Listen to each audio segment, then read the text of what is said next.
When director Bong puts out a new movie, you just gotta go see it.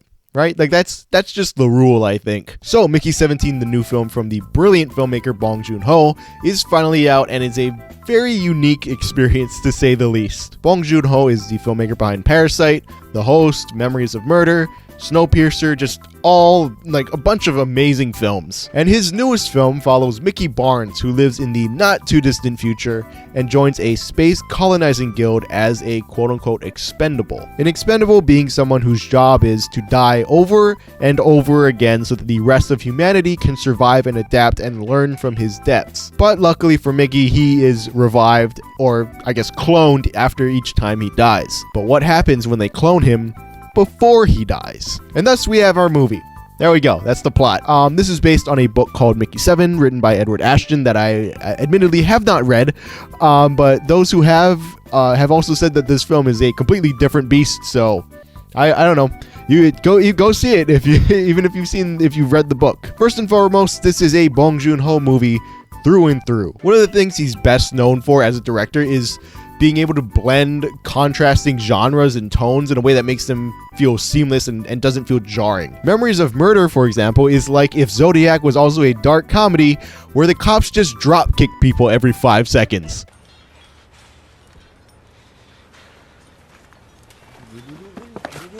And somehow it manages to be both funny and extremely gritty and dark and terrifying. Bong does the exact same thing here. Well, not the exact same thing. This movie isn't terrifying, but he uses similar genre and tone-bending techniques here to great effect. This film is a sci-fi comedy first and foremost, but it isn't afraid to just suddenly switch genres and switch tones in the middle of a scene. There's a great scene where Robert Pattinson, who I'll get back to in a second, is having dinner with Mark Ruffalo and Toni Collette, who are playing the leaders of this colonizing guild. But that scene in particular jumps between comedy and drama so effortlessly multiple times. And what it does is it just kind of pulls you in. You become more invested in the scene and it grips you because you have no idea how things are going to play out or what note the scene will leave you on. It's wildly and unpredictable. Robert Pattinson, he's one of the best actors of our generation, and if you disagree, I guess it's not illegal to be wrong, but it's undeniable he's doing impressive work here. He does put on a silly voice that's reminiscent of Steve Buscemi, but that never detracts from the drama of the character. Mickey is just like a very nervous, anxious character, and him playing multiple versions of him that have wildly different personalities kind of presents him as a man that doesn't fully know himself. But every version of Mickey that he plays also kind of still feels like the same person.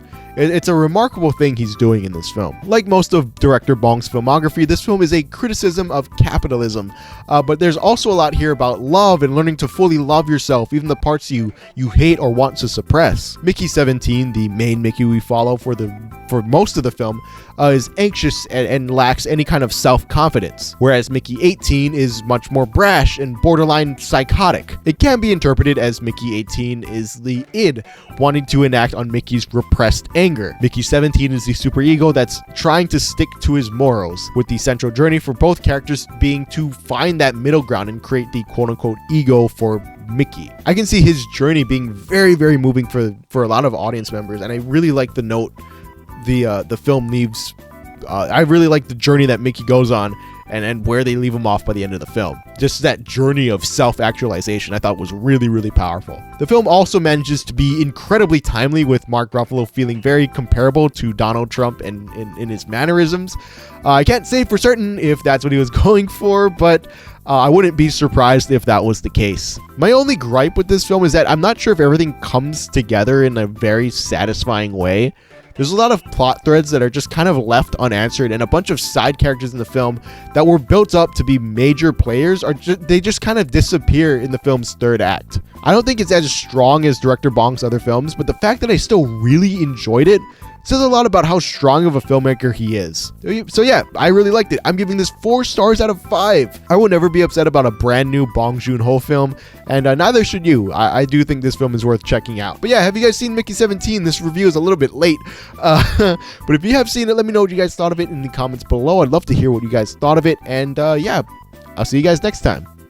Long live cinema.